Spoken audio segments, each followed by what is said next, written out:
কসাইকে মানুষ কি কয়, তুই একটা কসাই নাকি রে, মানে তোর দয়াই নাই। এই আল্লাহর পয়গম্বর মুসা নবী দেখতে গেলেন, কসাই গোস্ত কাটতেছে, গোস্ত বিক্রি করতেছে। এক সময় গোস্ত বিক্রি শেষ হওয়ার পরে টোপলার মধ্যে কিছু গোস্ত নিয়ে কসাই যখন বাড়ির দিকে যায়, মুসা নবী সালাম দিয়ে বললেন যে আমি আপনার মেহমান হবার চাই। কসাই বলতেছে গোস্তর টুকরা টোপলা দিকে লাভ নাই, তুমি গোস্তর টোপলার দিকে মনে করছো যে গোস্ত দিয়ে তোমার মেহমানদারি করব?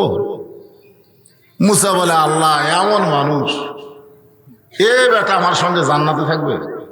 আল্লাহ বলে তদন্ত করে দেখো। মুসা নবী কসাইয়ের বাড়ি পর্যন্ত গেলেন। একটা ঘরের মধ্যে মুসা নবীরে কসাই থাকতে দিলেন। মুসা নবী জানলা দিয়ে দেখলেন কসাই ঘরের মধ্যে ঢুকে একটা ঝুড়ি বের করলেন। ওই ঝুড়ির মধ্যে বসে আছে কসাইয়ের বুড়ি মা, পেশাব পায়খানা করেছে। কসাই নিজের হাতে পেশাব পায়খানা পরিষ্কার করে মাকে গোসল করায়া আবার সুন্দর করে শোয়া রাখলেন। এরপরে গোস্তটা সিদ্ধ করলেন। সিদ্ধ করার পরে কবিতর যেমন তার বাচ্চাকে খাওয়ায়, মা দাঁত নাই, খাইতে পারে না, কসাই গোস্তগুলো চাবায়া চাবায়া মায়ের মুখের মধ্যে ঢুকাই দিলেন। মার যখন পেট ভরে গেল, মা দুই হাত তুলে আল্লাহর কাছে বলতেছে, আল্লাহ যেই সন্তান আমার জন্য এমন করে, যেই সন্তান মাকে এত ভালোবাসে, আমি মা হয়ে দোয়া করি আমার কসাইটার এই জামানার পয়গম্বর মুসা নবীর সঙ্গে জান্নাত দিও। কসাই বলতেছে, মা এই দোয়া কোনোদিন আল্লাহ কবুল করবে? একটা নবীর সঙ্গে তোমার সন্তান কসাইকে আল্লাহ জান্নাত দিবে? মা বলতেছে, আমি দোয়া করার কথা করলাম, কবুল করার মালিককে আল্লাহ যদি না করে না করুক, কিন্তু আমার দোয়া করার কথা আমি দোয়া করলাম।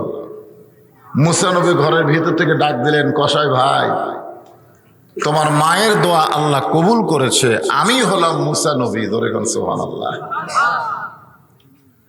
সেই মা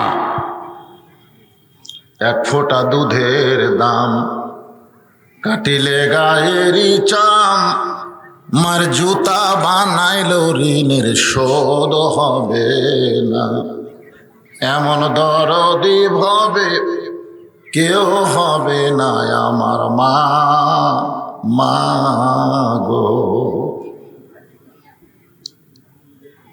আজকে আমার সেই মাটা মৃত্যুর শয্যায়। এখন আমরা দোয়া করে তারা হায়াত আর চাচ্ছি না, হায়াত আর হবে না। আমরা দোয়া করবো আল্লাহ যেন ঈমানের সাথে তাকে দুনিয়া থেকে কবুল করে। সকলে বলে আল্লাহুম্মা আমিন। যে আল্লাহ দয়া করে রহম করে দিনের সমস্ত কর্ম ব্যস্ততাকে উপেক্ষা করে আজকের এই জান্নাতের বাগানে কবুল করলেন, আমরা সে আল্লাহর উপরে খুশি না বেজার? তাহলে জবান খুলে সকলে বলি রব্বানা লাকাল হামদ হামদান কাসীরান তাইয়িবান মুবারাকান ফীহি। আমি একটা আয়াতে কারিমা তেলাওয়াত করছি, এর উপরে কিছু আলোচনা করতে হবে। কারণ গোটা বিশ্বের ভিতরে বর্তমানে সবচাইতে বড় বিপদে আছে দেশটার নাম হলো ফিলিস্তিন। দেশটার নাম কি? গাজা উপত্যকা। খুব বিপদে আছে। ফিলিস্তিনের একজন মা বলেছে, একজন মেয়ে মানুষ বলেছে, ইহুদিরা বর্তমানে গোটা পৃথিবীতে সর্বসাকুল্যে 90 লাখ। যারা বলেন কয় লাখ? 90 লাখ। এটা হিসাব করে কইছে 90 লাখ। আর মুসলমানের সংখ্যা হলো গোটা পৃথিবীতে 230 কোটি। ইহুদিরা সর্বসাকুল্যে কয় লাখ? এখন পর্যন্ত 1 কোটি হয়নি। আর মুসলমান হলো 230 কোটি।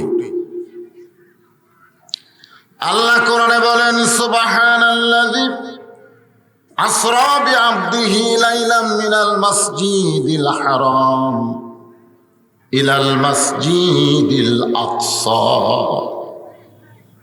কোরআন শরীফের একই জায়গায় দুইটা মসজিদের নাম লেখা আছে। ধরে কোন কয়টা? দুইটা। একটা হলো মসজিদ হারাম মানে কাবা, আর একটা হলো বাইতুল মুকাদ্দাস যাকে বলা হয় আকসা। আমরা সকলেই জানি আল্লাহর কাবা ঘর আব্রাহা বাদশা ধ্বংস করে বেড়াইছিল। সূরা ফিল পড়লে আপনারা দেখতে পাবেন, আলাম তারা কাইফা ফাআলা রাব্বুকা বিআসহাবিল ফিল আলাম ইয়াজআল কাইদাহুম ফি তাদলিল ওয়া আরসালা আলাইহিম তায়রান আবাবিল ترميهم بحجارة من سجيل فجعلهم كعصف مأكول। একেবারে হস্তি বাহিনীকে চাবায়া চাবায়া, গরু চাবায়া চাবায়া অনেক সময় খায়, অনেক সময় ফেলে দেয়। একটা জাবর কাটা, দরকার কি কাটা, এইভাবে ফেলে দিল। মানে আব্রাহা বাহিনী এমন ধ্বংস হলো, কাবা ঘর ধ্বংস করতে এসে নিজেরাই ধ্বংস হলো। কিন্তু আজকে ইহুদিরা বাইতুল মুকাদ্দাসকে ধ্বংস করতে চায় অথবা দখলে নিয়ে নাফাক করতে চায়। কারণ কোন মসজিদ ইহুদির না। কোন মসজিদ কি ইহুদির? ইহুদির হচ্ছে প্যাগোডা, হিন্দুদের হচ্ছে মন্দির, খ্রিস্টানদের হচ্ছে গির্জা। আর এখানে কোরআনে আল্লাহ ডাইরেক্ট বলেছেন মসজিদ। মসজিদ কার? মুসলমানের। জোরে কোন কার? আর আমাদের ইবাদত ঘরের নাম কি? মসজিদ। তাহলে আমাদের ইবাদত ঘর মসজিদ বাইতুল মুকাদ্দাস ইহুদিরা দখল করে মুসলমানদেরকে হত্যা করতেছে। ওদের সংখ্যা মাত্র 90 লাখ। জোরে কোন কয় লাখ? আর আমাদের সংখ্যা হলো 230 কোটি। আমরা মুসলমান যদি পেশাব করে দেই, ইহুদিরা ভাসা যাবে। জোরে কোন কথা ঠিক কিনা? কিন্তু আজকে সেই মুসলমানেরাই মার খাচ্ছে। কারণ কি? কারণ আছে না নাই? কারণ তো আছে। আপনার মনে করতেছেন যে আজকে ফিলিস্তিনদের হত্যা করতেছে, করুক, অসুবিধা কি? সৌদি আরব চিন্তা করতেছে হামাকের তার কিছু হচ্ছে না। আমি তো কয়েকবার মক্কা মদিনা গেছি, যাওয়ার পরে দেখছি আসলে ওখানে মোটামুটি আমেরিকানদের একটা প্রভাব শুরু হয়ে গেছে। সৌদি আরবে আমেরিকার প্রভাব প্রায় মুসলিম কান্ট্রিগুলো, রাশিয়া না হয় আমেরিকা, মাতব্বরি করতেছে। আমাদের বাংলাদেশে যেরকম বলে, বিএনপিরা চিন্তা করতেছে আমেরিকা যদি আমাদের পক্ষে থাকে তাহলে সামনে নির্বাচন হওয়া খুব কঠিন। আর আওয়ামী লীগ বলতেছে ভারত যদি আমাদের সাথে থাকে আমাদের ঠেকাই। কিন্তু একটা মুসলমানও বলতেছে না আল্লাহর কথা। জোরে কোন কথা ঠিক না? আসলে মুসলমানের সাথে ভারত, আমেরিকা না আল্লাহ, কথা কয় না। আল্লাহ কোরআনে বলেন, অহুয়ামাকুম আইনামা কুনতুম, তোমরা যদি আমার বান্দা হও অন্য কোনো দিকে তোমাদের তাকায়া থাকা লাগবে না। বান্দা আছে যেখানে, আমি আল্লাহ আছি সেখানে। সাল্লাল্লাহু আলাইহি ওয়া সাল্লাম। তো আমাদের সঙ্গে কে আছে? ভারত না আমেরিকা? খালি মুখে মুখে। আসলে এই মুখে মুখে বলার কারণেই তো বিপদ। অন্তর থেকে বলেন, অন্তর থেকে বলেন। কারণ চোর যতই শক্তিশালী হোক, বাড়িওয়ালা যদি পঙ্গু হয়, বাড়িওয়ালা তো পঙ্গু, পাও নাই হাতও নাই, চোর আমার মতন শক্তিশালী, যা কেবল দরজাত হাত দিছে চুরি করার নিয়তে, বাড়িওয়ালা কয় কে রে? আপনার বলেন তো, চোর যতই শক্তিশালী হোক উইকের ওখানে থাকবে। কারণ চোর যেটা করতেছে সেটা হলো অন্যায়, আর বাড়িওয়ালা যে হুমকি মারছে এটা হলো ন্যায়। আজকে মুসলমানের কাছে ন্যায় আছে না নাই? আল্লাহর কোরআনের হুমকি আমরা শয়তানদেরকে মারতে পারতেছি না, যার কারণেই তো মনে করতেছে চুরি করবার আইছে যে শরীর ভাই, আমি পঙ্গুরে, আমার কিছুই নাই, ওর হাতে ছুরি টুরি দেখা যায়, আসুক চুরি করুক। ইন্নাল্লাহা মা সাবিরিন, ধৈর্যশীলদের সঙ্গে আল্লাহ আছে। গোটা বাড়ি চুরি করে নিয়ে গেছে, একটা বড় কে রেও কয়নি। আজকে বাংলাদেশের মুসলমানের অবস্থা হচ্ছে তাই, আমাদের সব কিছু বেঈমানেরা দখল করতেছে, অথচ আমরা কেরে শব্দটা উচ্চারণ করতে পারতেছি না। জোরে কথা ঠিক কিনা? আসে আল্লাহ কোরআনে বললেন, ওয়ালা তাকুলু লিমান ইউকতালু ফি সাবিলিল্লাহি আমওয়াতুন বাল আহয়াউ ওয়ালাকিন লা তাশউরুন। আল্লাহু আকবার। কোন দিকে তাকা আছেন? হ্যাঁ, আল্লাহ কোরআনে বলেন, ইন্নামাল মুমিনুনা আল্লাযীনা ইযা যুকিরাল্লাহু ওয়াজিলাত কুলুবুহুম ওয়া ইযা তুলিয়াত আলাইহিম আয়াতুহু যাদাতুহুম ঈমানা ওয়া আলা রাব্বিহিম ইয়াতাওয়াক্কালুন। কোরআনের তেলাওয়াত শুনলে, কোরআনের তেলাওয়াত, ওয়াইজা তুলিয়াত আলাইহিম আয়াতুহু, আয়াতুহু মানে কার আয়াত? কোরআনের আয়াতের তেলাওয়াত শুনলে যাদাতুহুম ঈমানা, আল্লাহ তাদের ঈমান বাড়া দেয়। আজকে আমাদের ঈমান বাড়ার লক্ষণ কি চুপ থাকা? আজকে আমরা চুপ হয়ে গেছি। চোরে চুরি করে লিয়ে যাক বাবা, ওর সাথে গন্ডগোল করে লাভ কি? ইন্নাল্লাহা মা'আস সাবিরিন, ধৈর্যশীলদের সঙ্গে আছে। কোন ধৈর্যশীল? হ্যাঁ, যে কোনো বাতিল এসে হকের উপর আঘাত করবে আর হক বলবে ইন্নাল্লাহা মা'আস সাবিরিন, ধৈর্যশীলদের সঙ্গে আল্লাহ আছে। এই ধৈর্য ধরতে ধরতে ধরতে ধরতে বাংলাদেশে জালেমের জুলুম দিন দিন বাড়তিছে। যখন কথা ঠিক করে খালি খালি খালি ধৈর্য। অথচ আল্লাহ বলেছেন, আমার রাস্তায় যারা জীবন দিবে, এই জীবন দেওয়া সম্পর্কে বুখারী শরীফে একটা হাদিস আছে, আনাস ইবনে মালিক রাদিয়াল্লাহু তাআলা আনহু থেকে বর্ণিত, মা আহাদান ইয়াদখুলুল জান্নাতা ইউহিব্বু ইয়ারজি ইলা দুনিয়া ওয়ালাহু মা'আল আরদি মিন শাইইন ইল্লা শাহীদুন ইয়াতামান্না আইয়ারজি ইলা দুনিয়া ফায়াক্তাল আশারা মাররাতান লিমা ইয়ারা মিনাল কারামাতি। রাওয়াহুল বুখারী কিতাবুল মাগাজি। বুখারী শরীফের কিতাবুল মাগাজি অধ্যায়ে হাদিস খান আল্লাহ রাসূল বলেন, জান্নাত পাওয়ার পরে একদল লোক দুনিয়াতে আসার জন্য ছটফট করবে। জান্নাত পাওয়ার পরে তারা দুনিয়াতে আসার জন্য ছটফট করবে। আল্লাহ বলবে, কেরে বান্দা, তোরে জান্নাতুল ফেরদাউস দিলাম, সবচাইতে উত্তম জান্নাত তোরে দিলাম, এরপরেও দুনিয়াতে কেন যাবার চাস? বান্দা বলবে, আল্লাহ এই জান্নাত তুমি আমাদেরকে দিয়েছো তোমার রাস্তায় শহীদ হওয়ার কারণে। আজকে জান্নাতে আসার পরে দেখলাম শহীদ হওয়ার মধ্যে যে মজা আছে, যে শান্তি আছে, জান্নাতের মধ্যে সেই শান্তি নাই। আবার আমরা দুনিয়াতে ফিরে যাব, কম করে হলো বাতিলের বিরুদ্ধে 10 বার আমরা যুদ্ধ করব, 10 বার শহীদ হব, তারপরে জান্নাতে আসব।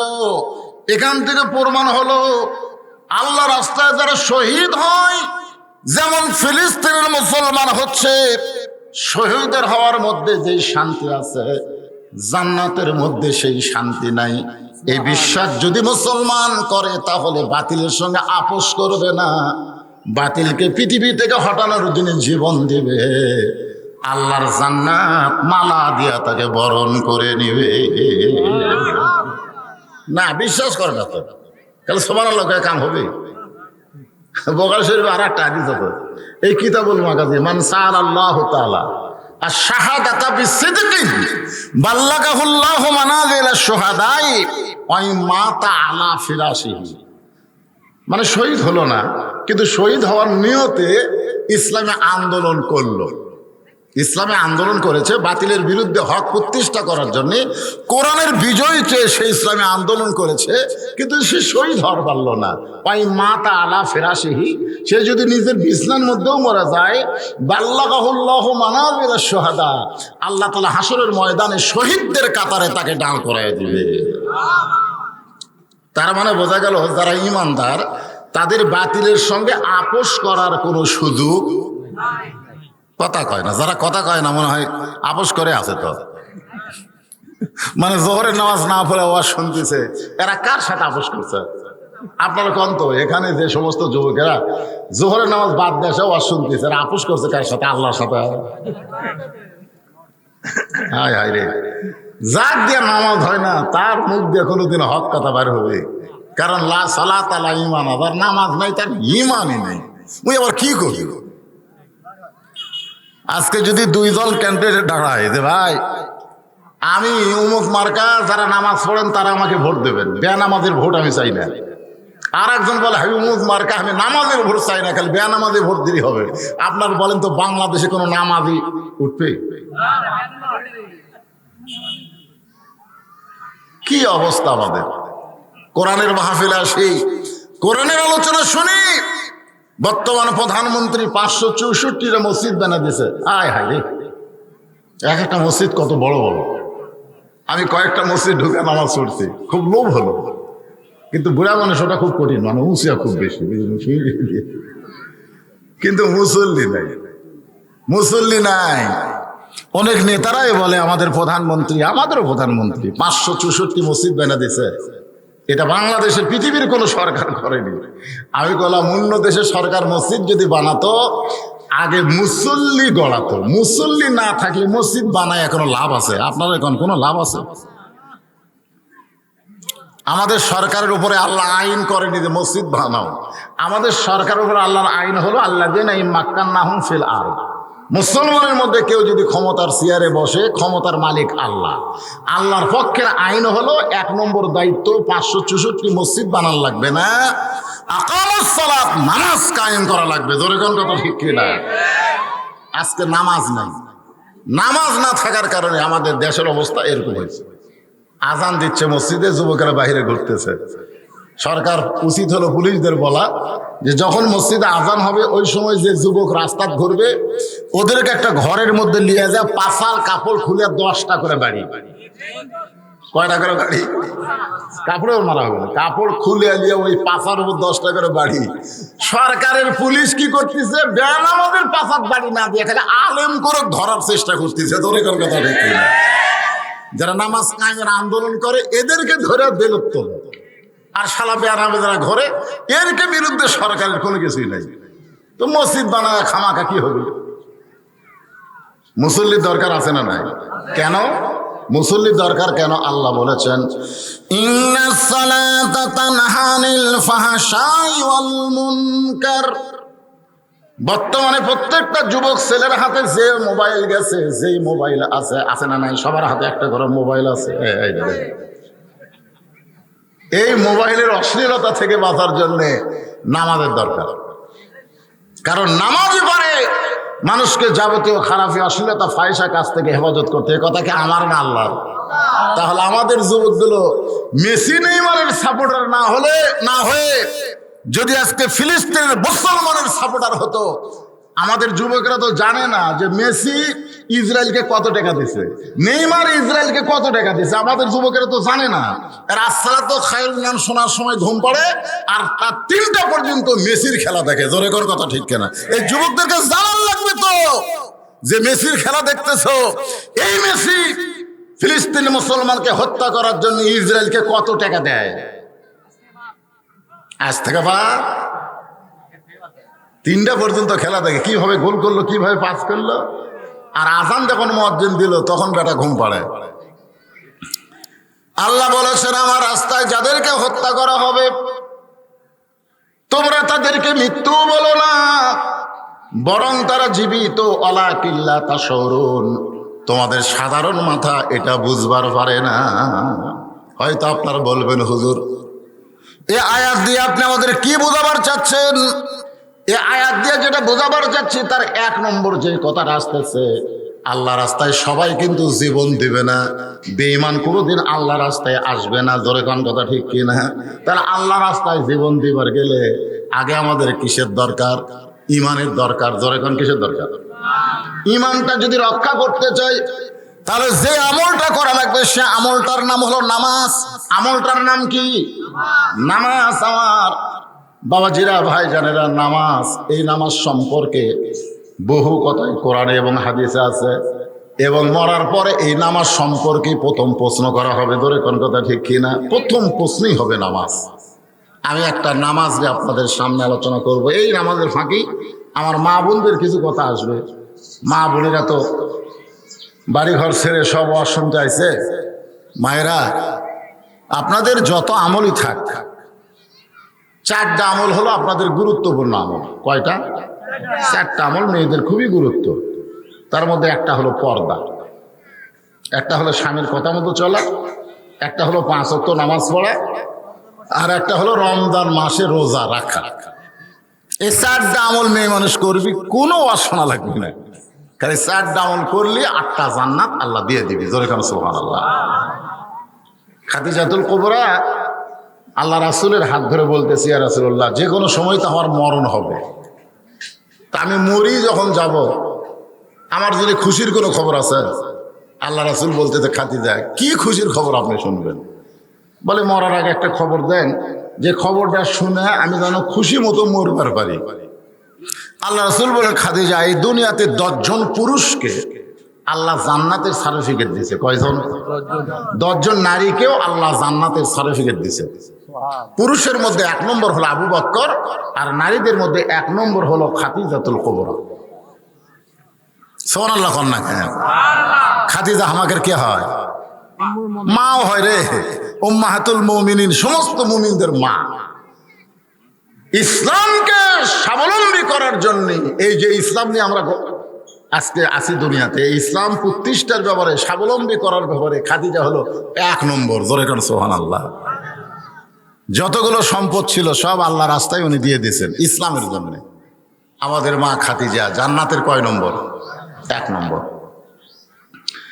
আল্লাহ রাসূল একটু কৌতূহল করে বললেন, খাদিজা, নারীদের মধ্যে 1 নম্বর জান্নাতি আপনি, পুরুষের মধ্যে 2 নম্বর জান্নাতি ওমর, 3 নম্বর ওসমান, 4 নম্বর আলী। এখন নারীদের মধ্যে 2 নম্বর কে হলে ভালো হয়? মানে রাসূল একটু রহস্য করে বলতেছে। তো খাদিজা বলতেছে, ইয়া রাসূলুল্লাহ, 2 নম্বর আমার মেয়ে ফাতেমাকে দিলেই ভালো হয়। মানে আমি মা হয়ে 1 নম্বর, ফাতেমা হলো 2 নম্বর। আল্লাহ রাসূল একটু আশ্চর্য হয়ে বললেন যে আপনার গর্ভ থেকে আল্লাহ 4টা মেয়ে দিছে। কয়টা মেয়ে? 4টা মেয়ে দিছে, জয়নাব, রোকেয়া, কুলসুমা। আপনি ওই 3টার কথা না বলে সরাসরি ফাতেমার কথা বললেন কেন? খাদিজা বললেন, ইয়া রাসূলুল্লাহ, আপনি তো বাবা, আপনি বুঝবেন না। আল্লাহ রাসূলকে খাদিজা বলতেছেন, আপনি বাবা, আপনি বুঝবেন না। কোন সন্তান কেমন এইটা বাবা জানে না, এইটা জানে তার মা। বাবা আনন্দে মাতিয়া সাগরে ভাসাইয়া সেই যে চইলা যায়, খবর লয় না। মাজন ধরিয়া উদরে কতই কষ্ট করে, 10 মাস পরে পায় প্রসবের বেদনা। এমন দরদি ভাবে কেউ হবে না আমার মা। মা গো, আমি মা হয়ে বলতেছি ফাতেমা 1 নম্বর। সুবহানাল্লাহ।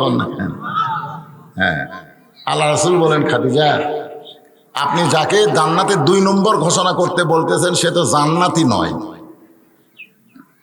খাদিজা বলে, ফাতেমা জান্নাতি নয় তাহলে কি? বলে, ফাতেমা হচ্ছে জান্নাতি নারীদের নেত্রী। নম্বরের মধ্যে খাওয়া আছে। খাদিজা বলতেছে, আমি মা হয়ে 1 নম্বর, বেটি হয়ে নেত্রী, এটা মানানসই হলো?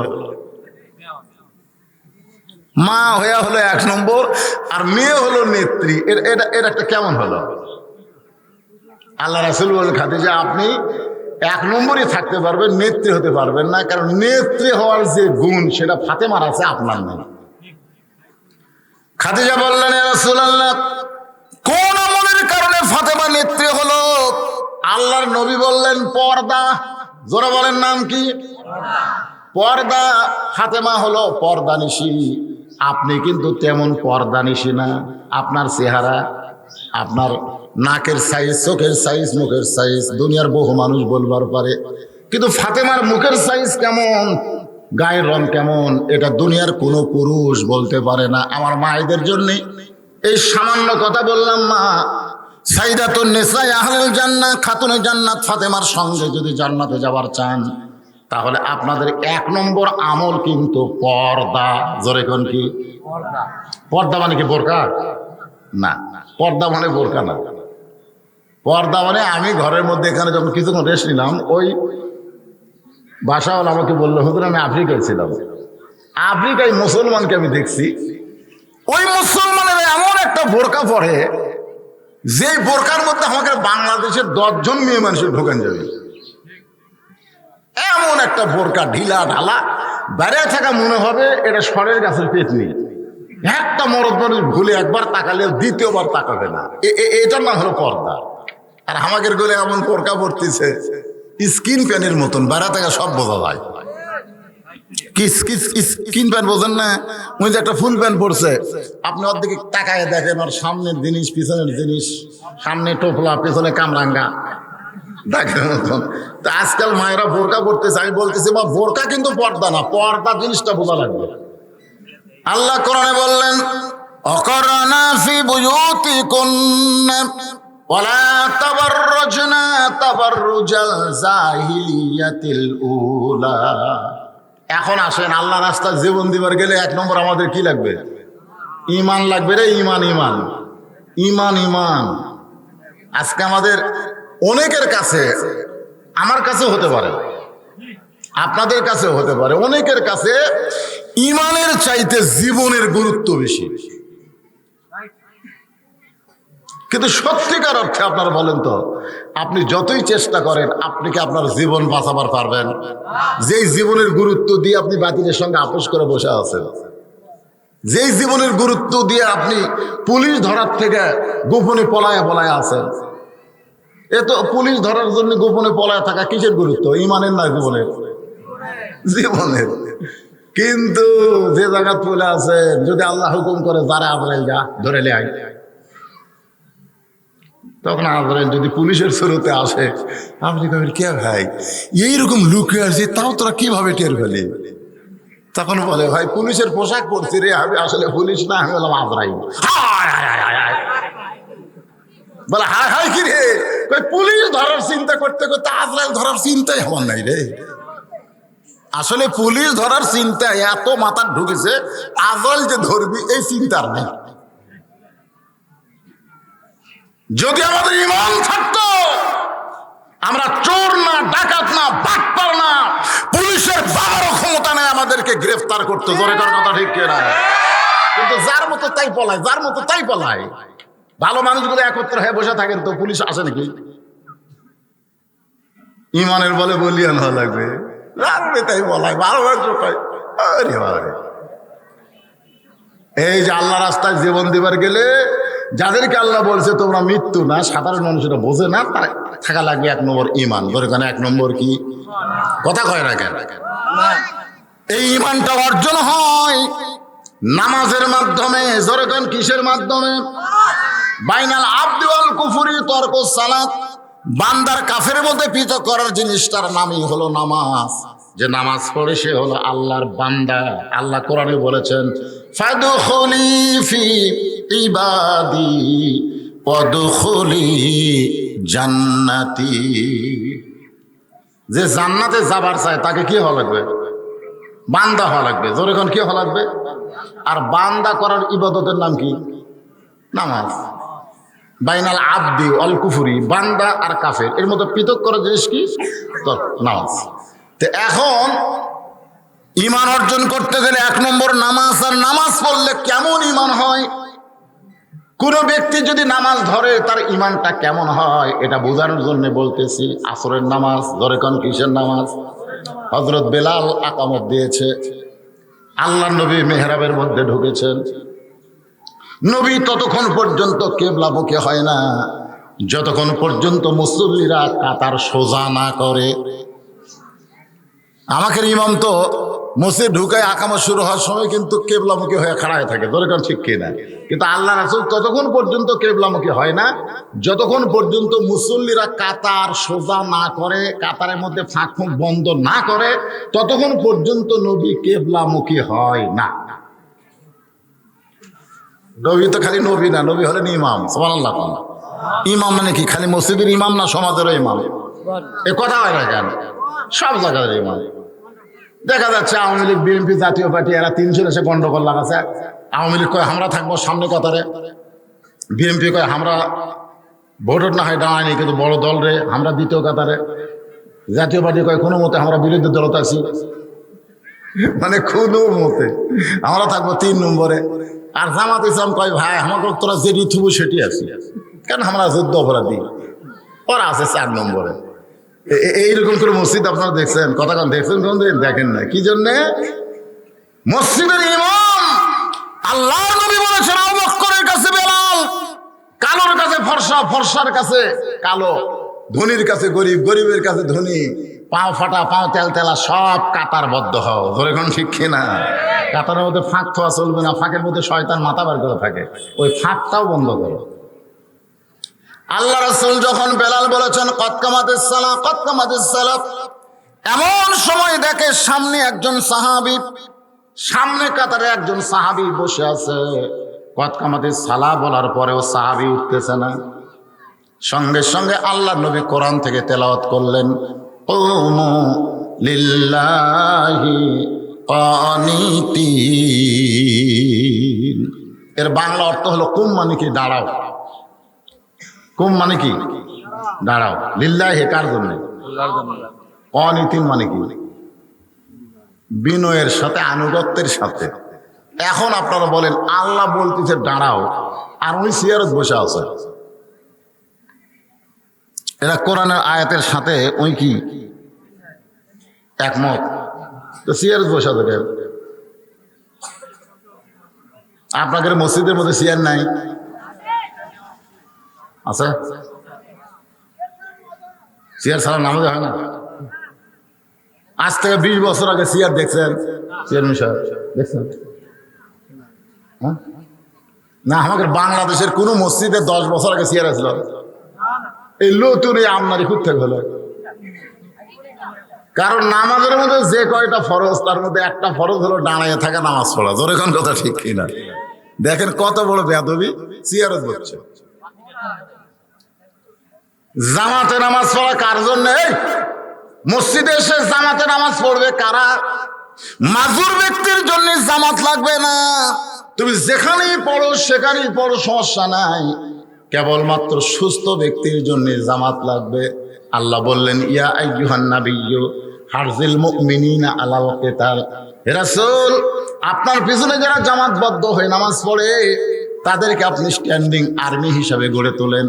কারণ যে কোনো সময় মক্কার কাফের মদিনা আক্রমণ করতে পারে, আর মদিনা যদি আক্রমণ করে নামাজ দিয়া, দোয়া দিয়া, রোজা দিয়া, যাকাত দিয়া আপনি মদিনা রক্ষা করতে পারবেন না। ওই কাফেরদের বিরুদ্ধে অস্ত্র ধরা লাগবে, হুকুম কার? তাহলে জামাতে নামাজ পড়বে কারা? যারা সৈনিক, সৈনিকের মতো তারা। এই বুড়া তোরা ভাঙ্গা ফেরা 60 বছর সরকারি চাকরি করেন, আপনি বসে থেকে বেতন খাবেন। 60 বছর পরে আপনি মসজিদে কেন জামাতে যাওয়া লাগবে? আপনি 60 বছর পর্যন্ত যৌবন বয়সে 5 ওয়াক্ত নামাজ জামাত আদায় করছেন। বুড়া বয়সে নামাজ যদি নাও পড়বার পারেন, আল্লাহ পেনশনের সব দিবি। জোরে কথা কর না কেন? সরকারের চাইতে আল্লাহর দোয়া কম না বেশি? অনেক বেশি। ও জুয়ান বয়সে 420 করছে, আর বুড়া বয়সে সিএলএ মসজিদ গেছে। আর কি পারবে? নবী তাকায় দেখে মসজিদের ডান পাশে একজন সাহাবী বসে আছে। আল্লাহ নবী বললেন কুমু লিল্লাহি কানিতিন, আল্লাহর জন্য দাঁড়াও। ওই সাহাবী ছোট বাচ্চার মতন কান্না শুরু করে দিস। নবী বলে কান্দো কেন? বলে ইয়া রাসূলুল্লাহ, হযরত বিলাল যখন আযান দিয়েছে, আযান শোনার সঙ্গে সঙ্গে আমার মন বলতেছে বাড়িতে নামাজ পড়। আমার মন।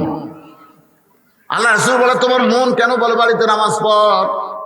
সাহাবী বলতেছে আজকে 3 দিন হয়ে না খাওয়ার কারণে আমার দেহটা এত দুর্বল হয়ে গেছে, আমি দাঁড়াবার চাই কিন্তু আমার মাথা ঘুরমি দেয়। আমি দাঁড়াবার চাই কিন্তু মাথা কি করে?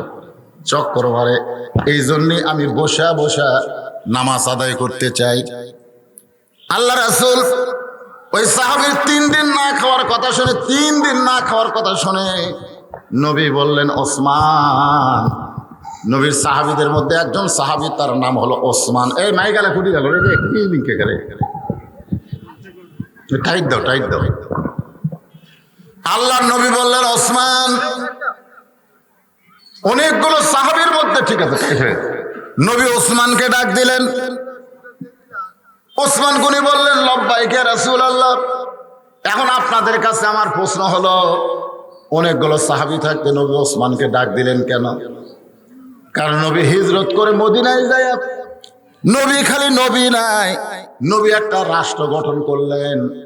সে রাষ্ট্রের ধর্মমন্ত্রী হলেন আবু বকর, সেই রাষ্ট্রের আইন মন্ত্রী হলেন হযরত ওমর, সেই রাষ্ট্রের অর্থমন্ত্রী হলেন ওসমান গনি, সেই রাষ্ট্রের শিক্ষামন্ত্রী হলেন হযরত আলী। জোরে কর সুবহানাল্লাহ।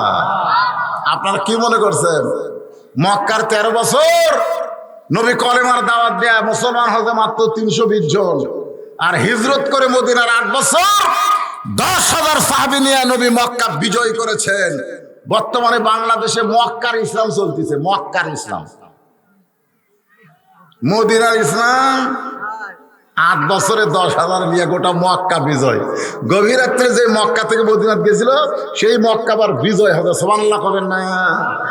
আজকে আমাদের দেশে কোন ইসলাম চলতেছে? মক্কার ইসলাম। সারা জীবন ওয়াজ করলে একজনও নামাজি হবে না। নবীর ওয়াজে মাত্র 320 জন হচ্ছে, আর আমরা কি বক্তারে? চিন্তা করছেন? একটু মনোযোগ দিয়ে কথাগুলো শুনবেন। অর্থমন্ত্রী ওসমান গনি বললেন, ইয়া রাসূলুল্লাহ, নবী বললেন তোমার ভাই আজকে 3 দিন হলে না খেয়ে আছে। এই 3 দিন হলে না খাওয়ার কারণে তার শরীরটা এত দুর্বল হয়ে গেছে। আল্লাহ তোমাকে এত সম্পদ দিছে, তোমার দেওয়া আল্লাহ দেওয়া সম্পদ থেকে তোমার ভাইরে তুমি কিছু দিয়ে দাও। সুবহানাল্লাহ। নবী কিন্তু এখানে একটা মারাত্মক কথা বলছে, আল্লাহ তোমাকে এত সম্পদ দিছে। এখান থেকে প্রমাণ হলো সম্পদের মালিককে। আরো জোরে জোরসে বলুন। সবাই বিশ্বাস করে বলতেছে না, ঝাঁকির মাতির বলতেছে। সম্পদের মালিক আল্লাহ যদি হয় তাহলে আমি কি?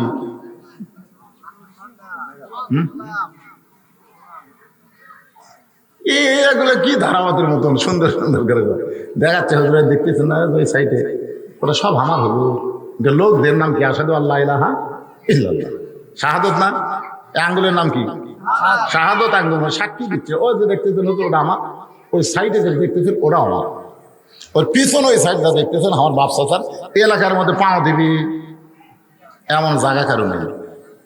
তো সবই যদি তোমাকে হয় আল্লাহর, আল্লাহটা দেখবার গেলে 2 মিনিট হাঁটা লাগবে। 2 মিনিট হাঁটা হাঁটা মসজিদের সামনে গিয়ে বলতে হুজুর এখানেও আল্লাহর কিছু ছিল না, আমার চাচা 10 শতক আল্লাহ দান করছে, আর আমরা টাকা পয়সা দিয়ে আল্লাহকে একটা ঘর বানিয়ে দিচ্ছি। ফেরেশতা কয়, আল্লাহ এই দেশের নাম কি? যেই দেশে তোমার কিছু নাই, ওর চাচা দান করলে তুমি পাও, আর ওরা টাকা দিয়ে ঘর বানিয়ে দেয়, এই দেশের নাম কি? আল্লাহ কয়, এটাই তো বাংলাদেশ। এই দেশে আমি আল্লাহর চাইতে গরিব কেউ নাই, ওই দেশে আমি আল্লাহর কোরআনের চাইতে গরিব কোনো শিক্ষা নাই। ধরে কোন কথা ঠিক না?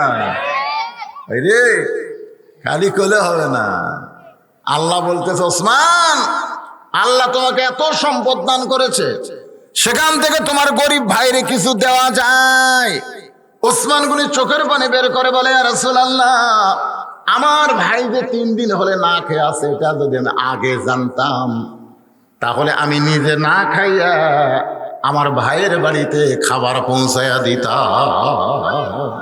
আপনারা বলেন তো, অর্থমন্ত্রী যে কথা কইছে, লিমা তাকুলু মালা তাফআলুন, তার মুখের কথার সাথে আমলের মিল আছে? আছে? আজকে আমাদের নেতারা কিন্তু বলবে গরিবের বন্ধু, সমাজসেবক, জনদরদী,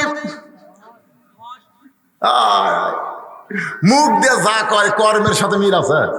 ওসমান গনি বলতেছে, আমার ভাই 3 দিন হলে না খেয়ে আছে, এটা যদি আমি আগে জানতাম আমি নিজে না খাইয়া আমার ভাইয়ের বাড়িতে খাবার পৌঁছায় দিতাম। কথা কি ঠিক? আচ্ছা, তার একটা জীবনী থেকে একটা ঘটনা আপনাদের শোনাই, তাহলে বুঝবেন কথাটা কেমন ঠিক। নবীর দরবারে গিয়ে এক সাহাবী কাঁদতেছে। আল্লাহ নবী বলে, কান্দো কেন? বলে, ইয়া রাসূলুল্লাহ, আজকে 3 দিন হলে আমার বাড়িতে কোনো খাবার নাই, যদি পারেন তাহলে আল্লাহর হস্তে আমার একটু খাবার দিবেন। আল্লাহ রাসূল সঙ্গে সঙ্গে এভাবে পাঞ্জাবি উঠাইলেন। সাহাবা তাকায় দেখে ক্ষুধার জ্বালায় নবী পাথর বান্ধে বসে আছে। সাহাবী বললেন, ইয়া রাসূলুল্লাহ, আমার চাইতে আপনি বেশি ক্ষুধার্ত, অথচ আপনার কাছে আমি খাবার চাইছি। আল্লাহ রাসূল বললেন, আম্মা সাইলা ফালা তানহার, সাইলকারীকে খালি খালি ফিরান যায় না। বলে হুজুর আপনি কি দিবেন? বলে আমি দিবার না পারলে কি হবে, ওসমানের কাছে যাও। কার কাছে যাও? অর্থমন্ত্রী ওসমানের দরবারে গিয়ে দেখে সন্ধ্যার সময় ঘরে বাতি জ্বলতেছে, বাতির আলো একটু বেশি। ওসমান গনি সলতা টাইনা টাইনা আলো কমাইতেছে। গরিব মনে মনে কয় এর চাইতে বেশি আলো আমার ঘরত জ্বলে, ই এমন কিরপনের কিরপন, ই আমারে কি দিবে? নবীর দরবারে গিয়ে বলে রাসূলুল্লাহ আপনি দিবার পারেন না ঠিক আছে, কিন্তু এমন কিরপনের কাছে আমারে কেন পাঠাইলেন? আল্লাহ রাসূল কইছে তোমার অভাবের কথা কি তাকে বলছো? বলে বলার পরিবেশ পাইনি, আবার যাও।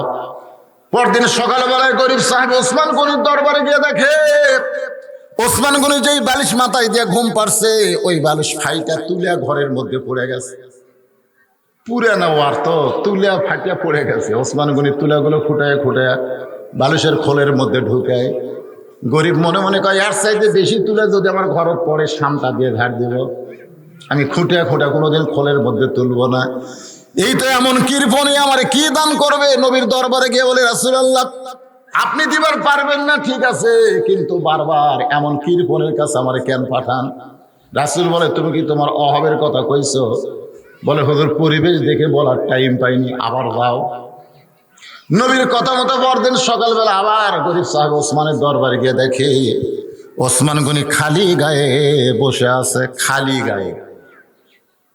গরিব সাহেব একটু দূর থেকে তাকায় দেখে তার কোলের মধ্যে একটা পাঞ্জাবি, সেই পাঞ্জাবি হালকা করে দেখে কয়েক জায়গায় ছিঁড়ে গেছে।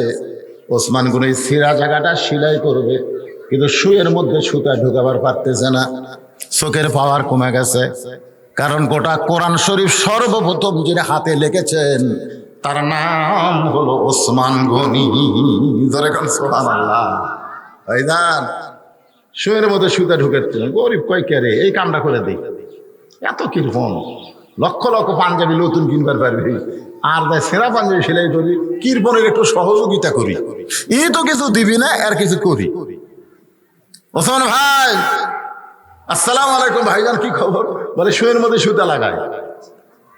শুয়ের মধ্যে যেই এইভাবে লাগাইছে ওসমান খপ করে হাত ধরে বলতেছে তুমি এত ধনী। আহ আলহামদুলিল্লাহ তুমি এত ধনী। গরিব কই আর কি মারা ধনী আমি?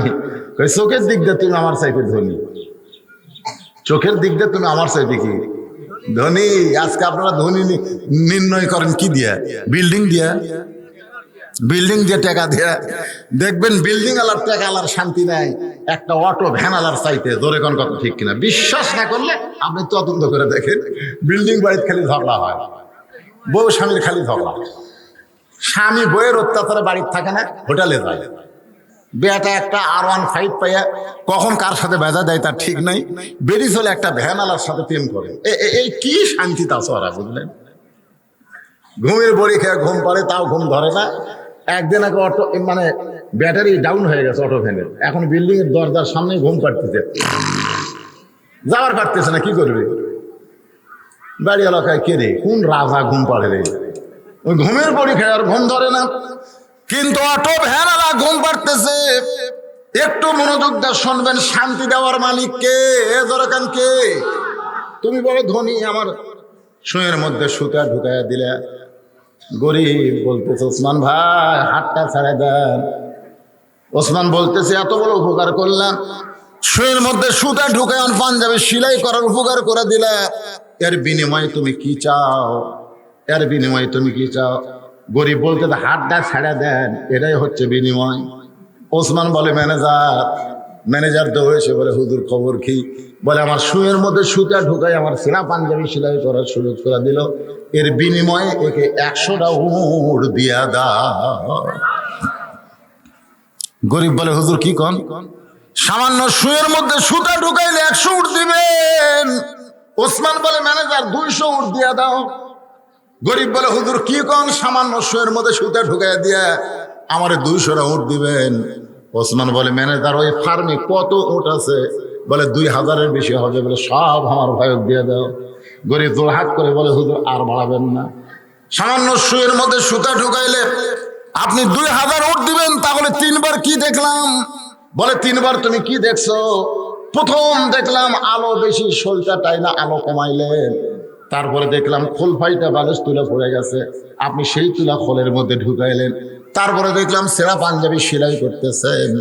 ওসমান কান্দের বলে, পাগল রে, তুমি যেই তিনটা দেখছো এই তিনটার নাম হলো দুনিয়া, আর যেইটা তোমারে দিলাম এইটার নাম হলো আখেরা। তোমার এই যে 2000 উট দিলাম এটা হলো আখেরা। আর আমার ঘরের আলো কমান, দুনিয়াতে আলোর কি দরকার? আলোর কি দরকার? আজকে আমার মা যদি মারা যায়, কবরের মধ্যে কি আলো থাকবে? কতক্ষণ আলো থাকবে? এই দুনিয়াতে আলোর কোনো জায়গা নাই, দরকার নাই। এই দুনিয়ার আরামের বালিশের কোনো দরকার নাই, এই দুনিয়াতে ভালো পাঞ্জাবির কোনো দরকার নাই। তোমার যে দিলাম এইটা হলো আখেরাত। ওসমান হলো আখেরাতের কাঙ্গাল। আল্লাহ আখেরাতে যেন ওসমানকে দিয়ে দেয়। এমন অর্থমন্ত্রী বলতেছে যে আমার ভাই 3 দিন হলে না খেয়ে আছে, এটা যদি আমি আগে জানতাম নিজে না খাইয়া আমার ভাইয়ের বাড়িতে খাবার পৌঁছাইতাম। আল্লাহ রাসূল বলেন, এই সাহেব, আজকে বসে বসে নামাজ পড়ো। আজকে কি করো? বসে বসে নামাজ পড়ো। 3 দিন হলে না খাওয়া মানুষকে সিয়ারের কথা, আমি তো বসে নামাজ পড়া দেবে, শুয়ে থেকে নামাজ পড়া দেবে, সিয়ারের কথা আপত্তি করছি, আবার তার মনে করেন না। রাসূল বললেন, তাহলে বসে বসে নামাজ পড়ো। নামাজ শেষ করে ওসমানের কাছে যাইও, ওসমান তোমাকে এমন দেওয়া দিবে তোমার আর কোনোদিন না খেয়ে থাকা লাগবে। সাহাবী ছোট বাচ্চার মতন কাঁদতেছে। আল্লাহ রাসূলকে কান্দো কেন? বলে, কান্দার কারণ হলো, ইয়া রাসূলুল্লাহ, ইয়াকা নাবুদু ওয়া ইয়াকা নাস্তাইন। আমার ঈমান আমাকে শিক্ষা দিয়েছে দরকার হলে না খাইয়া খাইয়া মরে যাব। আমি না খাইয়াছি এটা ওসমান না জানলেও, আপনি না জানলেও আল্লাহ জানে। কথা কন না কেন? কথা কন। আমি যে 3 দিন হলে না খাওয়া, এটা কি ওসমানও জানার লাগবে কে? আমি তো প্রত্যেক দিন প্রত্যেক রাকাতে পড়তেছি, ইয়াকা নাবুদু ওয়া ইয়াকা নাস্তাইন। আল্লাহ তোমার গোলামি করি, তোমার সাহায্য চাই। আমি তো সবসময় বলতেছি, যতক্ষণ আমার ঈমান বলবে, শোনেন, নামাজ পড়া ঈমান কি হয় দেখেন, যতক্ষণ আমার ঈমান বলবে আল্লাহ আমাকে খাওয়াবে, আল্লাহ আমাকে দিবে, ততক্ষণ পর্যন্ত আমি না খাইয়া খাইয়া মরে যাব, কিন্তু আল্লাহ ছাড়া ওসমানের দরজাত আমি যাব না। ঈমান কিছু বুঝলেন? রাসূল বলতেছে নামাজ পড়ে যাও ওসমানের কাছে, আর এই বেটা রাসূল মনে হয় তালিম দিচ্ছে। এই ছয়টা সিজার করা একসাথে উঠলো,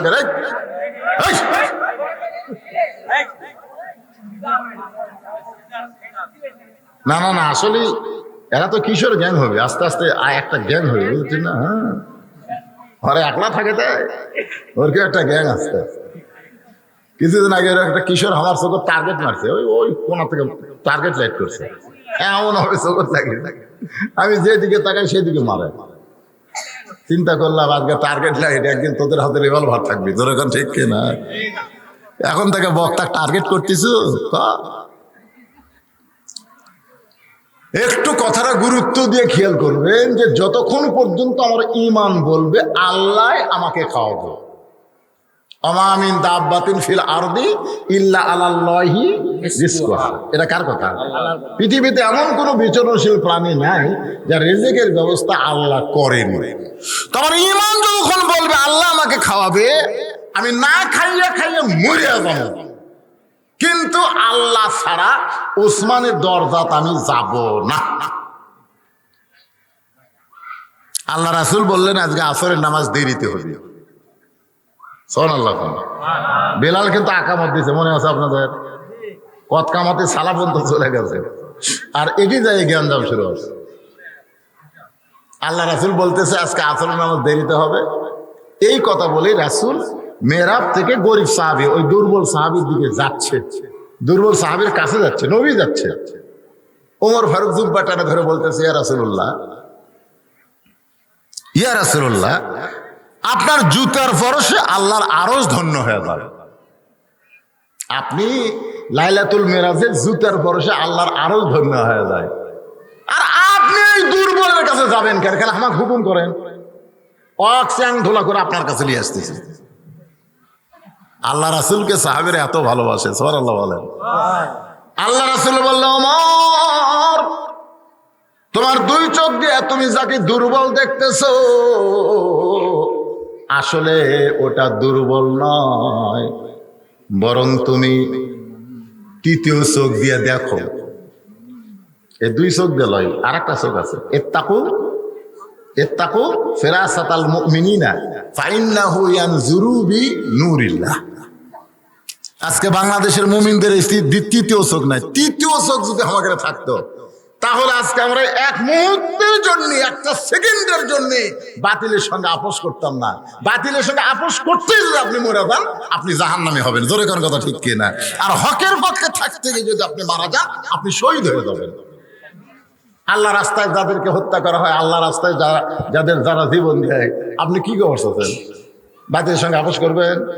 উকিল খালি বলতেছে যে আপনি রাষ্ট্রপতির কাছে একটা দরখাস্ত লেখেন, রাষ্ট্রপতি দয়া করে যদি আপনাকে মাফ করে আপনার ফাঁসির দণ্ড কার্যকর হবে না। আল্লাহর বান্দা বলতেছে মুচকি মুচকি হেসে, উকিল তুমি আমাকে হাসালে। উকিল কাকে হাসির কি আছে? বলে তুমি তো রাষ্ট্রপতির কাছে আমাকে দরখাস্ত লিখতে বলতেছো, এরকম 3টা রাষ্ট্রপতিকে আমি ক্ষমতার থাকা অবস্থায় মরা দেখছি। কয়জন দেখছি? বঙ্গবন্ধু শেখ মুজিবুর রহমান, জিয়াউর রহমান, জিল্লুর রহমান, যারা ক্ষমতার থাকতে নিজেই মরে যায়, তাদের কাছে জীবন ভিক্ষা কোন মুসলমান ইমান থাকা অবস্থায় চাবে না। জোরে কোন কথা ঠিক কথা কর না কেন? আচ্ছা জীবন ভিক্ষা চাইলো কিন্তু রাষ্ট্রপতি সেটা গ্রহণ করলো না, তাহলে ওই লোকটা ফাঁসি দেওয়ার পরে করে দেবে। আল্লাহ কই কিরে কার কাছে আগে জীবন ভিক্ষা চাইছো? তুই মরার আগে মুশরিক হয়ে মরছ রে। তোর জীবন দেওয়ার মালিককে, নেওয়ার মালিককে, আল্লাযী খালাকাল মাউতা ওয়াল হায়াতা লিয়াবলুয়াকুম আইয়ুকুম আহসানু আমালা। সবচেয়ে সুন্দর আমল হলো বাতিলের সঙ্গে আপোষ না করে হকের পক্ষে 1 ঘন্টা ঈমান নিয়ে বাঁচা ভালো। জোরে কার কথা ঠিক কিনা? সবচেয়ে ঈমান। যতই চেষ্টা করেন আপনি বাতিলের সাথে আপোষ করে বসছেন, আর খ্রিস্টানের সাথে করেন, আর ভারতের সাথে করেন, আর আমেরিকার সাথে করেন, আপনি বাঁচতে পারবেন না। মাইকেল জ্যাকসন বাঁচার জন্য কি চেষ্টা করলো? 10টা ডাক্তার ছিল, বিশেষজ্ঞ ডাক্তার, রগের ডাক্তার, রক্তের ডাক্তার, মাথার ডাক্তার, কিডনি ডাক্তার, হার্টের ডাক্তার, এরকম 10টা ডাক্তার। 150 বছর বাঁচবে। মনে বলো আশা টাকা আছে তো, সব ডাক্তার বাড়াবাড়ি দেয় না, বাইরের খাবারও দেয় না, সব ভিতরেই খিলে 49 বছরে মরে গেল। তার মানে বোঝা গেল বাঁচার যতই চেষ্টা করেন আপনি বাঁচবেন না, তবে একটু চেষ্টা করলে আপনার ঈমানকে আপনি বাঁচাবার পারবেন। ধরে কোন কথা ঠিক কিনা? এখন আপনারা বলেন দরকার হলে জীবন দিব, ঈমান বাঁচাবো, কারা কারা এই কথাই রাজি? 2 হাত তুলে আমার আল্লাহকে একটু দেখান। লিল্লাহি হাত নামান। ওয়ালা তাকুলু লিমান ইউকতালু ফি সাবিলিল্লাহি আমওয়াতুন বাল আহইয়াউ ওয়ালাকিন লা তাশউরুন। আল্লাহু আকবার। আল্লাহ রাসূল বলল, ওমর মনে আছে না ভুলে গেছে? ওমর খালি 2 চোখ দিয়ে দেখো না, 2 চোখ দিয়ে তুমি দেখতেছো দুর্বল সাহাবী। ইয়ানজুরু বিনূরিল্লাহ, নূরের দৃষ্টিতে নজর করে দেখো তো। এই ওয়াজ শোনা শেষ, ওয়াজ শোনাই শেষ, চোখ বন্ধ করছে। আমার দিকে খেয়াল করেন, চোখ দুটো বন্ধ করেন না কে ছেলেরা? এই মাস্তানি তো ভালোই মারতেছে। 2টা চোখ বন্ধ করে তো দেখা যায়, যায় না?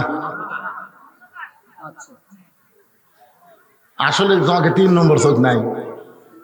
আমরা ছোটবেলায় পড়ছি 1 চন্দ্র, 2 পক্ষ, 3 নিত্র। নিত্র মানে চোখ, 1 চন্দ্র, চন্দ্র একটা, 2 পক্ষ, আলো পক্ষ আর কৃষ্ণ পক্ষ, আর 3টা হলো চোখ। আমাদের চোখ হলো 2টে। আমাদের চোখ কয়টা? 2টে। আর একটা চোখ আছে, খোলা লাগবে। অন্তর চোখ কি দিয়ে খুলবে? লিকুল্লি শাইইন সিকালাতুন আর সিকালাতুল কুলুবি যিকরুল্লাহ। এই জিকির মানে আল্লাহ, এই জিকির না। ইন্না নাহনু নাযালনা যিকরা ওয়া ইন্না লাহু লাহাফিজুন। এই যে কোরআনের তাফসীর শুনতেছেন, কোরআনের ওয়াজ শুনতেছেন, ভাইজান অন্তরের চক্ষু খুলে একবার নজর করে দেখেন আপনার ব্যাংকে যেগুলো টাকা আপনি রাখছেন, এই শোনেন, আমার মা কিছু টাকা তার আছে, আমি কিন্তু আমার মায়ের নামে এতিমখানা করছি। আপনার মিডিয়ার ব্যক্তিরা জানে, এরা জানে, ওরা কিছু আমার মাদ্রাসার দানও করে আলহামদুলিল্লাহ। তো মায়ের নামে করছি এতিমখানা, আর বাবার নামে করছি আপনার ওই হাফিজি মাদ্রাসা, আর মহিলা খাতুনে জান্নাত একটা মহিলা মাদ্রাসা করছি। সব আল্লাহ রহমত চলতেছে আলহামদুলিল্লাহ, আপনাকে দোয়ায়। তার মা বলে, বাবা আমি মরে গেলে টাকাগুলো মাদ্রাসা দিও। তাই মাকে বললাম, মা তুমি একটা অন্তর চোখ দিয়ে একবার দেখো তো, তুমি মরে গেলে এই টাকা মাদ্রাসাতে আমি 100 না আমরা 4 ভাই। কয়বারে তাই তো রে, তুমি মনে করতেছো তুমি মরে যাওয়ার সাথে সাথে এই টাকা মাদ্রাসা দেবে না 4 ভাই নেবে? কথা বল না কেন? অন্তরে চক্ষু দিয়ে তাকায় দেখেন ব্যাংকের টাকা। আর এখন যদি আপনাদের কাছে একটা রুমাল গামছা দেওয়া হয়, সেই গামছার মধ্যে যে টাকা, গামছার মধ্যে যেই টাকা দিবেন এই টাকাটা পাবে জান্নাতের ব্যাংকে। আর দুনিয়াতে কামাই করে যেটা রাখছেন সেটা হলো ইসলামী ব্যাংকে বা জনতা ব্যাংকে, যে ব্যাংকে রাখেন আপনি মরে যাওয়ার সঙ্গে সঙ্গে ওই ব্যাংকের টাকা নিয়ে লুটপাট হয়ে যাবে। আর যেইটা দুনিয়াতে আপনি দান করবেন, আল্লাহ রাস্তায় দিয়ে যাবেন, অন্তর চক্ষু দিয়ে দেখেন ওই টাকাটা আপনার জন্য জান্নাতের একটা ওসিলা হয়ে যাবে। অসুস্থ মন নিয়ে, শরীর আমার সুস্থ আছে, অসুস্থ মন নিয়ে মা আমার এই অবস্থা। আমার সাহেব একবার উঠাইছে টেজের উপরে, বুঝতে পারছি তার অবস্থা ভালো না। আমি তাও নিয়ত করছিলাম যে শুধু সালাম দিয়ে যাবো।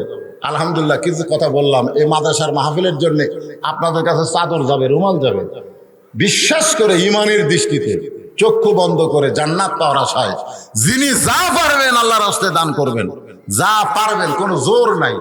10, 20, 50, 100 যে যা পারবেন আল্লাহ রাস্তায় ব্যাগের মধ্যে দেবেন। ওদের ব্যাগ নিয়ে নামছে, আল্লাহ রাস্তায় দেবেন। এই চারিদিক থেকে না, মাদ্রাসার ছাত্র আর নাই, পিছন দিক থেকে 10 জন নামো, মা বোনদের কাছে বিশ্বস্ত লোক পাঠাবেন। আবার কেউ হিরোইন খরিদান যায় টেকালি আর একদিকে না যায়। হ্যাঁ দাও, সবাই দেন, সবাই দেন, ইমানের দৃষ্টিতে দেন।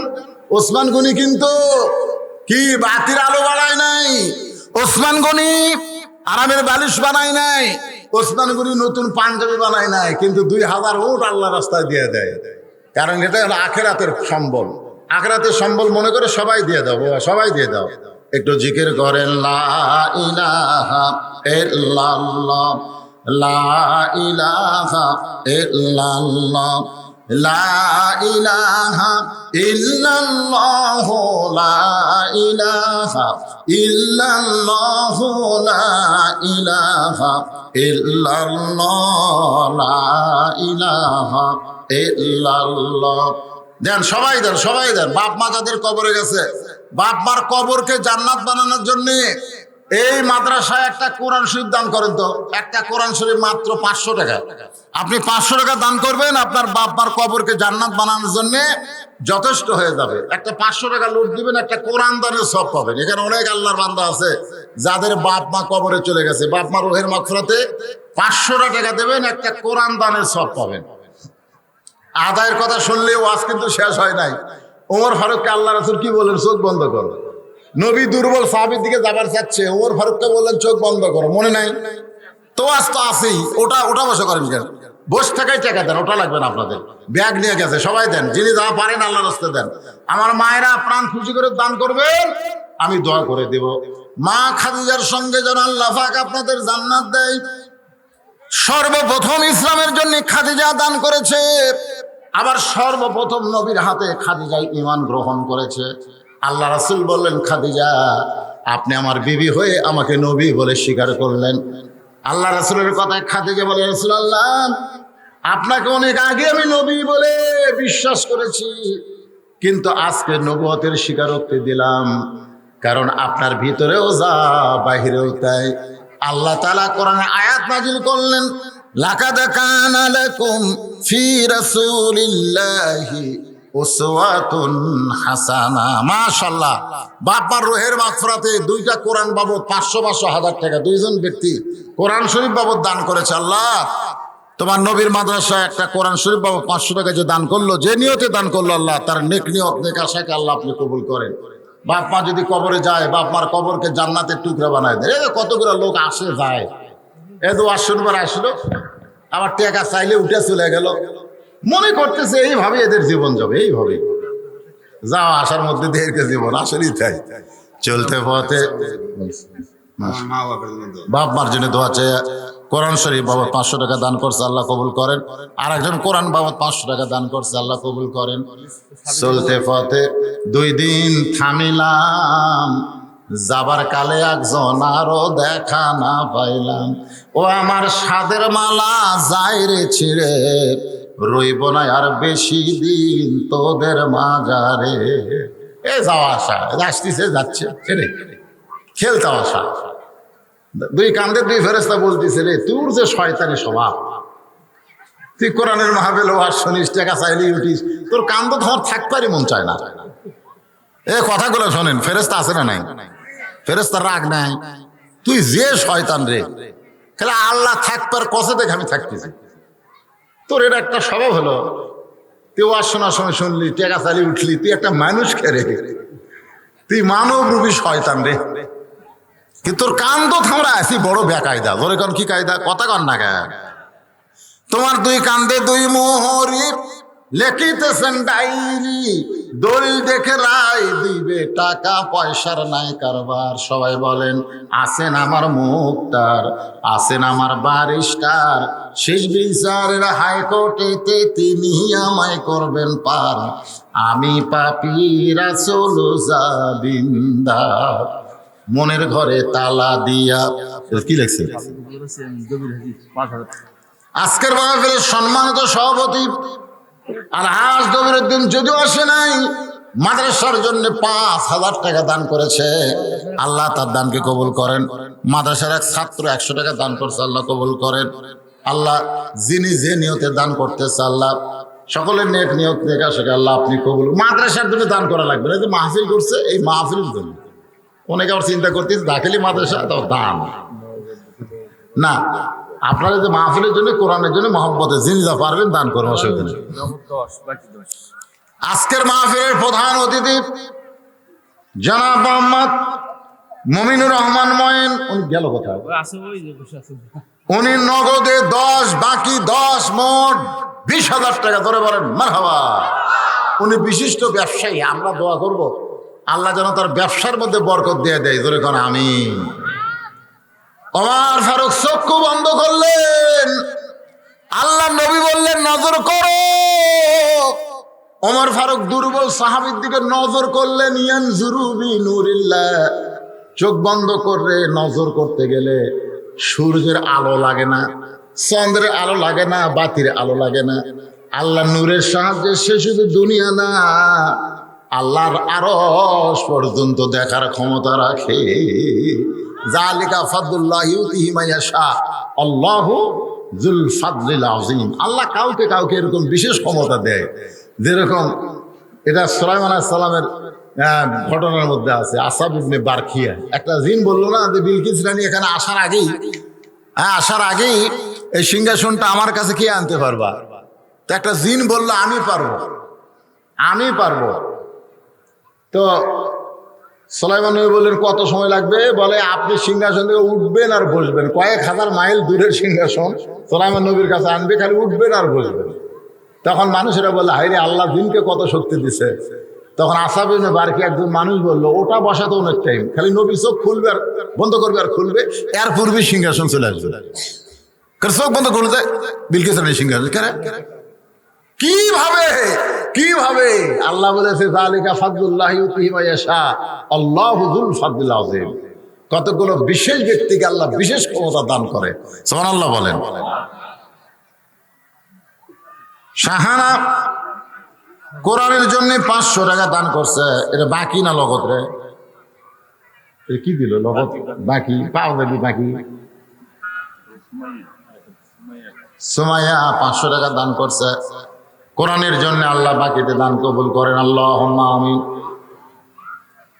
তো যেটা বলতেছিলাম, চোখ বন্ধ করছে আর খুলছে, সিংহাসন হাজির, সুবহানাল্লাহ। সুলাইমান নবী বলে আসাব ইবনে বারখিয়া, এই বিশেষ ক্ষমতা আল্লাহ তোমাকে কেমনে দিল? আপনি কি করেন? হযরত বেলালকে যখন কাফেররা আঘাত করতেছিল না কলেমার জন্য, তখন বেলাল চোখ বন্ধ করলে 8টা জান্নাত সামনে হাজির হয়। আল্লাহ রাসূল বলেন, বেলাল এত নির্যাতন করলো, চামড়া তুলে ফেলে দিল, বুকে পাথর চাপায় দিল, তারপরেও তুমি কলেমা ছাড়লা না, এত কষ্ট তুমি সহ্য করলা কেমনে? বেলাল বলে, রাসূলুল্লাহ, ওরা যখন আমাকে চাবুকের আঘাত মারে, আমি যখন দুর্বল হয়ে চোখ বন্ধ করি, তখন আমি দেখি আমার সামনে 8টা জান্নাতের দরজা। তা আমি ওই দুনিয়া থেকে জান্নাতের দরজা দেখতে দেখতে ওরা আমার কি করছে ওইদিকে আমার মনেই নাই। সুবহানাল্লাহ। আপনার মনে করতেছেন যাদেরকে শহীদ করতেছে, গুলি করতেছে, যাদেরকে হত্যা করতেছে, তাদের কষ্ট হচ্ছে,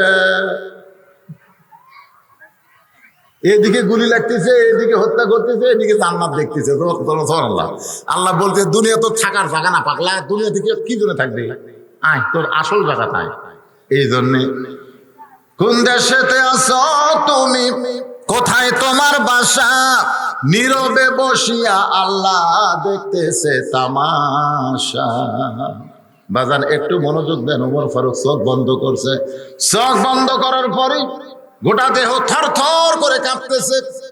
গাছের গোড়া গাছলে গাছটা যেমন ঠাস করে পড়ে যায়, হযরত ওমর তেমনি পড়ে গেলেন মসজিদ নববীর মাঝায়।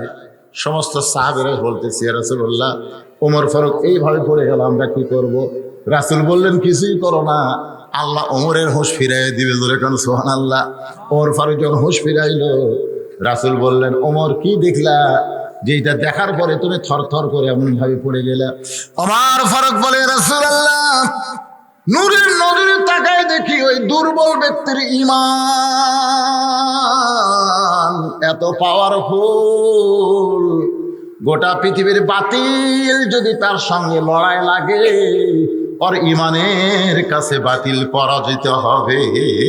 দরকার সুবহানাল্লাহ। আজকে আমাদের ঈমান লাগবে ভাইজান। হাফিজুর রহমান তাজপুর 500 টাকা দান করছে। আল্লাহ হাফিজুরের দানকে আল্লাহ আপনি কবুল করেন। জোরে বলে আল্লাহুম্মা আমিন। ও মাহফিল তো গত রাত্রে হয়ে গেছে, ইসালে সব তবরকের ব্যবস্থা আছে, আগে আমাদের সব হচ্ছে, আজকে শুধু যা উঠলো তাই। এখন আমি অসুস্থ মানুষ বাবা, মনটা খুবই অসুস্থ, মায়ের জন্য মন কান্দে, ওয়াজ হয় না। বহু নিয়ত করলাম, কিন্তু তারপরেও যা কইলাম আল্লাহ পাক আল্লাহ কবুল করুক। আল্লাহুম্মা আমিন। সকলে ইস্তিগফার পড়ে, আস্তাগফিরুল্লাহ রাব্বি মিন কুল্লি যামবি ওয়া তুবু ইলাইহি, লা হাওলা ওয়ালা কুওয়াতা ইল্লা বিল্লাহিল আলিয়্যিল আযীম।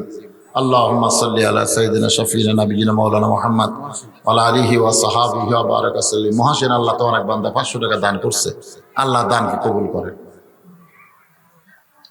আপনি কিছু বলুন ভাই? আচ্ছা, দোয়া করে দিন। আল্লাহুম্মা আমিন।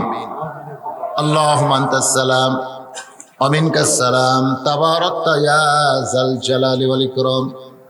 আল্লাহ, মৃত্যুর দুয়ারে অসুস্থ আমার মা, যে কোনো মুহূর্তে দুনিয়া থেকে বিদায় নেবে, সে অবস্থা দেখে আজকের মাহফিলে চলে আসলাম। আল্লাহ গো, তোমার হাজারো বান্দা বান্দিরা দিনের সমস্ত কাজ কামকে বাদ দিয়া আজকের জান্নাতের বাগানে উপস্থিত হইয়া ঈমান সম্পর্কে প্রথম থেকে শেষ পর্যন্ত ঈমান নিয়ে আমি আলোচনা করেছি। আল্লাহ মেহেরবানি করে আমাদের সকলকে হাকিকতের ঈমান দান করে দেন। জীবন গ্রহণ করলে জীবনের মায়া হবে না, ঈমানের বড় মহব্বত হবে। জীবন গ্রহণ করলে জীবন দিবে, কিন্তু ঈমান দিবে না। এমন ঈমান আমাদের সকলকে আল্লাহ আপনি দান করে দেন। ওয়াজের শুরু থেকে পর্যন্ত যে আলোচনা করেছি, যদি ত্রুটি হয়, ভুল হয়, মাফ করে দিবেন, জাহাদিয়া মঞ্জুর করেন। সোনার মদিনায় নৈফা কেরাও জামরকে কবুল করে নেন। তামাম আম্বিয়াই কেরাম, আসহাবে কেরাম, তাবিনী কেরাম, তাবা তাবিনী কেরাম, তামাম পৃথিবীর মাটির নিচে যত মুমিন মুমিনা শুয়ে আছে, আল্লাহ সকল আরওয়াহ ফরহাদিয়া কবুল করেন। মাবুদ, আমি গুনাহগার, কি দোয়া করবো আল্লাহ? আমরা যারা এখানে হাত তুলেছি, জনম দুকুনি মা যাদের কবরে চলে গেছে, মায়ের কবর জান্নাতের টুকরা বানিয়ে দেন। আমি সহ আমরা যারা বাবা হার ইতিম হয়ে গেছে, আল্লাহ বাবার কবরকে জান্নাতের টুকরা বানিয়ে দেন। আল্লাহ, আমার মা এমন অসুস্থ, হায়াত যদি থাকে আপনি দিবেন, না থাকলে মাবুদ গো ঈমানের সাথে তাকে আপনি কবুল করে নিবে। আল্লাহ, গতকালের মাহফিলের সম্মানিত সভাপতি সাবেক চেয়ারম্যান মাসুদ ভাই অসুস্থ, দোয়া চেয়েছে, অনেকেই দোয়া চেয়েছে আমার কাছে। আল্লাহ আল্লাহ যারা অসুস্থ সুস্থতার নিয়ামত দান করেন। এই হাফুনিয়া মাদ্রাসাকে কিয়ামত পর্যন্ত কবুল করে নেন।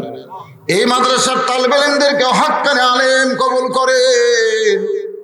একটা ছাত্র কোরআন তেলাওয়াত করলো, এরকম হাজারো ছাত্র দিয়ে মাদ্রাসা পরিপূর্ণ করে দেয়। অত্র এলাকার সমস্ত মানুষকে মাদ্রাসার হিতাকাঙ্ক্ষী বানায় দেন আল্লাহ। পর্দার অন্তরালে আমার মা বোনেরা আবিদা সালিহা পর্দানিশী কবুল করে মা ফাতেমার চরিত্র দান করেন। আয় আল্লাহ তাআলা, গোটা বিশ্বের মুসলমানের ভিতরে ফিলিস্তিনের মুসলমানকে আল্লাহ খাস রহমত করেন। ইসরায়েলি ইহুদিদেরকে আপনি শেষ করে দেন, ধ্বংস করে দেন। আল্লাহ আপনি তো ধ্বংস কথা বলেছেন, তাব্বাত ইয়াদা আবি লাহাবি ওয়া তাব। আবু লাহাবের ধ্বংস আপনি চাইছেন, আমরা ইহুদির ধ্বংস চাই, আপনি ধ্বংস করে দেন। পৃথিবীর মানচিত্র থেকে আল্লাহ ইহুদিদেরকে আপনি ধ্বংস করে দেন আল্লাহ। এরা বড় শয়তান, প্রত্যেকটা নবীর সঙ্গে এরা শয়তানি করেছে আল্লাহ। আজকে মুসলমানের কলিজার টুকরা বাইতুল মুকাদ্দাসকে নিয়ে এরা ষড়যন্ত্র করতেছে আল্লাহ। আল্লাহ কাশ্মীরে মুসলমান আমার বাংলাদেশের উপর আপনি খাস রহমত করেন আল্লাহ। আল্লাহ আমাদের দেশের প্রতি আপনি রহমত করেন আল্লাহ। যে কোরআন শুনলে মজা লাগে সেই কোরআনের সমাজ আমাদের জীবনে একটা বার হলো আমাদেরকে দেখার তৌফিক আল্লাহ আপনি দান করে দিন আল্লাহ। মাজলুমদের প্রতি আপনি সহায় হন, জালেমদেরকে আপনি আল্লাহ জালেমের জুলুম থেকে মাজলুমদের হেফাজত করেন আল্লাহ। সুবহান রাব্বিকা রাব্বিল ইজ্জাতি আম্মা ইয়াসিফুন ওয়া সালামুন আলাল মুরসালিন আলহামদুলিল্লাহি রাব্বিল আলামিন। ওয়া জাল আখিরাতি কালিমাতুন ইনদাল মাউত লা ইলাহা ইল্লাল্লাহু মুহাম্মাদুর রাসূলুল্লাহ সাল্লাল্লাহু আলাইহি ওয়াসাল্লাম। আসসালামু আলাইকুম ওয়া রাহমাতুল্লাহি ওয়া বারাকাতুহু।